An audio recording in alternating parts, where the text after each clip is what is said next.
What is up, everybody? Matt Moda here to give you my favorite NBA player prop picks for tomorrow's NBA betting slate. We're talking Wednesday, May 21st. It's the Pacers versus Knicks. Very excited for this playoff series. I'm going to have my favorite official play for this game. Only one play that I'm actually locking in and tracking as part of my official record.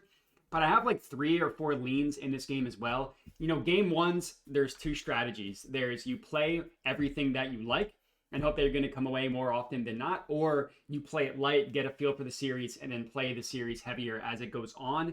There are both sides to that argument. I fall into the category of play it a little bit safer, see what you can find out from data and just from watching the game, and then go from there. So I'm only going to have one official play for you guys.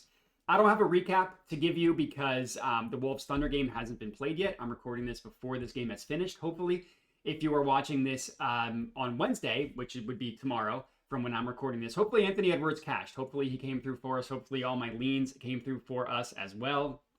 This is just a recap from May, and I am admittedly cherry-picking this a little bit because the first couple days of the playoffs were brutal. The last couple weeks have been decent, up like 3 units in the month of May on the NBA playoffs, playing it incredibly late. I mean, you can see not a play every single day, not a play every single game. Took a little bit of a step back from the NBA. Now we're getting back into it for these last 2 games. On the entire season, I do have a recap for you guys. Up 27 units, up just below 5% ROI. Not the best season in the world. I'm sure there's a ton of people that you see with YouTube videos and stuff that have had better seasons than I have. It's just kind of how the season went for me. But I am confident in the play that I have for this game tomorrow. I am confident in the leans that I have as well. So if you just want to spray the board, by all means, go for it.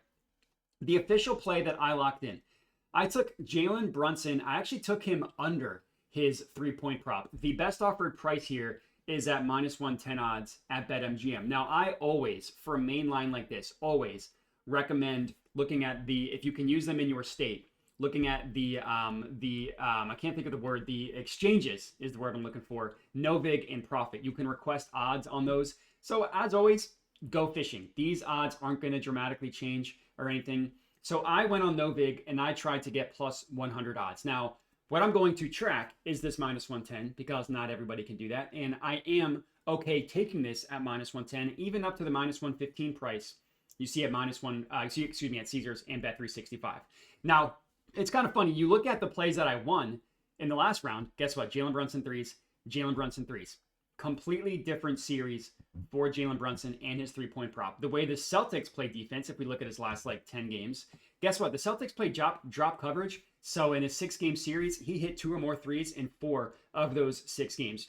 He's historically had great success against the Celtics from behind the 3-point line, which is why I was immediately on that in game 1. Waited a couple games, hit it again in one of these. I forget which one. One of these games, I hit it as well. That is completely different against this Pacers team. So you're going to look at the last. So look at the head-to-head this year against the Pacers. Jaylen Brunson, he went over in one game. And I should have mentioned this at the beginning. This is Props Madness. This is my favorite NBA tool that I use for all of my research. Also, you can use them for the WNBA. So once the NBA season comes to an end, going to look into the WNBA, but I don't have the brain capacity to do NBA, MLB, and WNBA at the same time. But this is all on Props Madness. Link to them in the description of the video. So in the regular season, he went one game where 3 of 5 from deep. So yeah, he did catch the over. You're telling me he's going to only take 5 attempts? I will take that 100 times out of 100. Then he went 1 of 2 and 0 of 1. Now this game he played limited minutes, so you can't really take a ton from this game. But the first 2, 41, 30 minutes, combined 7 3-point attempts in 2 games, you're taking that. Again, you are taking that easily.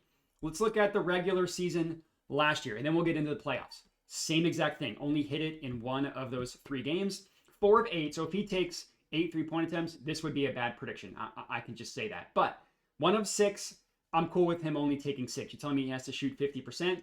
That's fine. And then 1 of 5. So he didn't shoot well, but 5 attempts, 6 attempts, that's good. And that was last year. Now let's look at the playoffs. Last year, only went over in 2 of the 7 games, and it's the same thing. Look at the 3-point attempts, only 4. This one, he took 6, he made half of them. That's fine. If you're telling me he's going to have to shoot 50% from 3 to hit this, I'll take my chances. 2 of 6, so again, only 6 0 of 5, again, good with 5 attempts, good with 6 attempts in and under. 8 attempts, so that's bad. We don't want that. We want basically 6 or fewer. And then he got hurt in this game, played 29 minutes, went 1 of 3. So hard to say anything. But you kind of take a step back and you look at, all right, how has he performed against the Pacers over the last 2 years? It's only over in 4 of 13 games.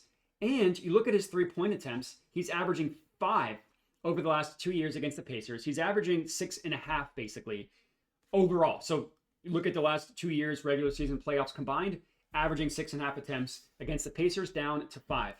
And it's all, it's all about how the Pacers play defense. The Celtics, when they guard a pick and roll, they drop the center. That's Kristaps Porzingis. That's Al Horford. They play that drop center. They're going to keep everything in front of them. And if a guy pulls up from deep, they're going to allow that.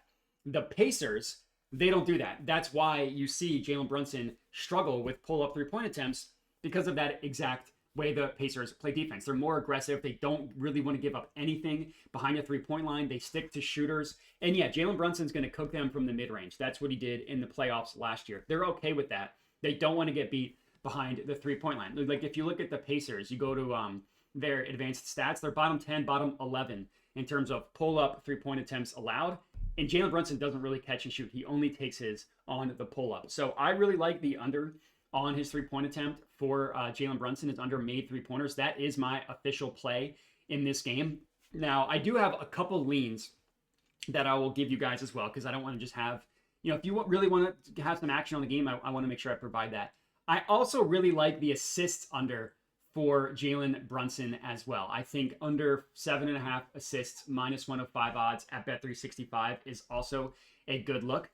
I didn't want to have 2 unders on Jaylen Brunson. He's amazing. So it does feel a little bit silly being like, yeah, this guy who's awesome, I'm taking unders all across the board on him.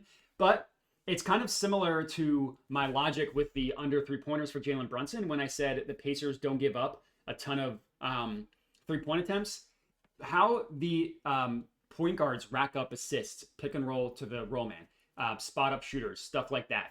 The Pacers, the defenders stick to their men, and they will allow themselves to get cooked one-on-one. Now, the Pacers defense is significantly better this year than they were last year. Significantly better. But that defensive philosophy has kind of held true. So if you look at assist props against the Pacers, it's not great. Now, the Donovan Mitchell, Darius Garland thing is not incredibly helpful, because Garland clearly wasn't healthy in that series, and then Mitchell clearly put it on himself to score. Jaylen Brunson could also put it on himself to score. So that's not completely out of the realm of possibility. And then, yeah, there are some games here where, like, Dame had a couple good games against them. But you look at Brunson specifically. Let's look at this year alone. 3 games against the Pacers, went under in 2 of them. And you look at his potential assists, right? That's the most important thing here. 9, 13. So if he gets 13 potential assists, could he get 8? It'd be a good conversion rate, but it could happen. And then 8. So his potential assist average, 10. What did he average on the season? 12.5. Let's look at the regular season last year when Jaylen Brunson played the Pacers. Average potential assists, 11.3. So his potentials weren't terrible, 11, and 12. So they were, again, if he's getting 11 and 12 potential assists, he's got to convert 8 of those. That's a pretty high conversion rate. And again, did season average, 12. What did he do in the regular season last year? 11.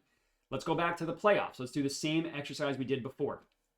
Only 1 game, Jaylen Brunson went over 7.5 assists. It was also game 7, and he did that on 12 potential assists. He averaged about 12 in the series, so closer to his average. Granted, he played more minutes, which is still going to happen in this game, but 5 of 10, 7 of 18. Now, if he gets 18 potential assists, this would be a bad prediction. We're just lucky that they couldn't convert any of them.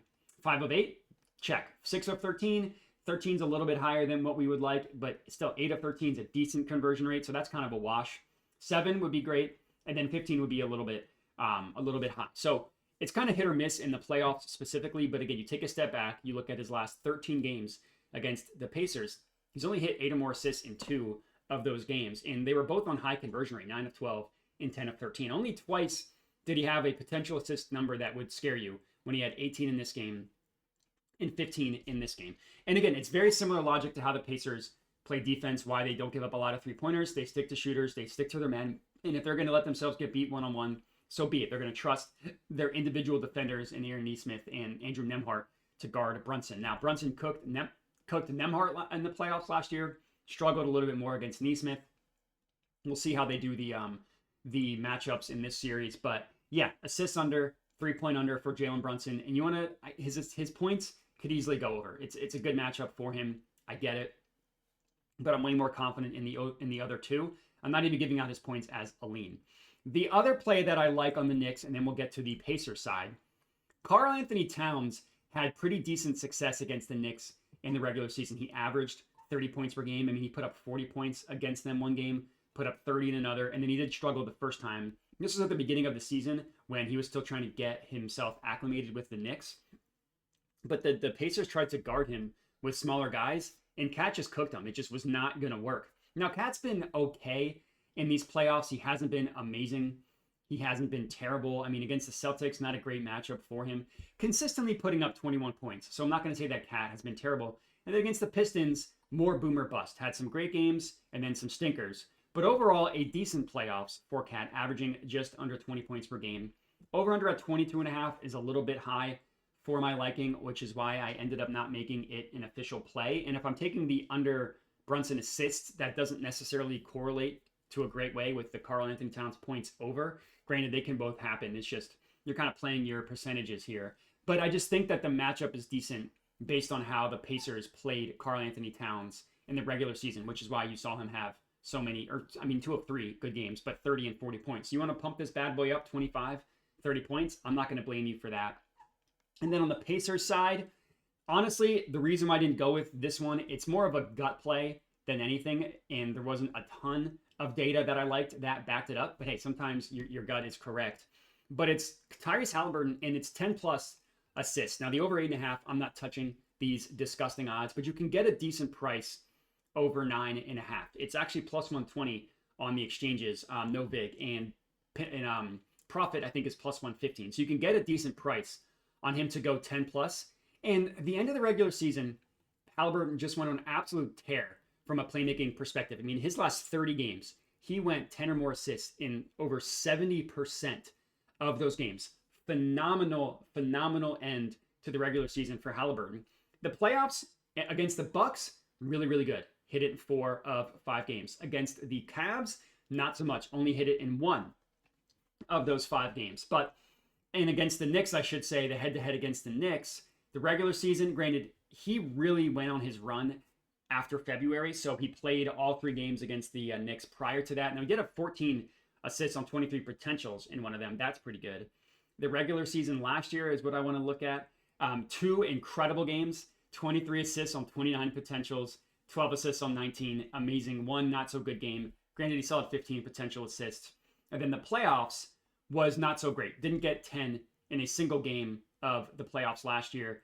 Halliburton really struggled after he got hurt last year. Remember, he pulled his hamstring at the beginning of January. You look at his assist rate from before and after, it's completely different. That included all these games in the playoffs where he just wasn't quite himself. This year started off also not quite himself until this 30-game run where he just was incredible. I mean, everything about this stretch was amazing. He did it in the good matchups. He did it in the bad matchups. He averaged 17, almost 18 potential assists in this stretch. Almost like exactly 2 more than he did on the whole season. So if you did the before and after, it's dramatically different. And I think this matchup is going to bode well for Halliburton assists. Now, if you look at the head-to-head, and I should have done this before, only 5 of 13 games. So the data doesn't necessarily back up my over. Again, it's kind of a gut feel because the Celtics and the Pacers are 2 polar opposite styles of offense. The Celtics, very, very ISO heavy. The Knicks did a great job guarding that. You want to go one-on-one with Mikal Bridges and OG Anunoby, Mitchell Robinson backing things up in the paint. Even Deuce McBride is a decent guard defender. Yeah, you watch the Celtics offense really struggle. The Pacers are the complete opposite. The ball is constantly moving. Everybody on the Pacers team is unselfish.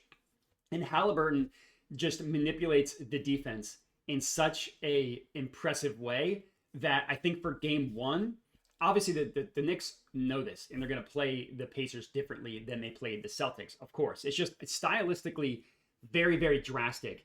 And I think after Halliburton having a rough series against the Cavs, from a assist perspective, I kind of see it bouncing back the other way in a better matchup against the Knicks. So again, it's more of a gut feel how I think things are going to go.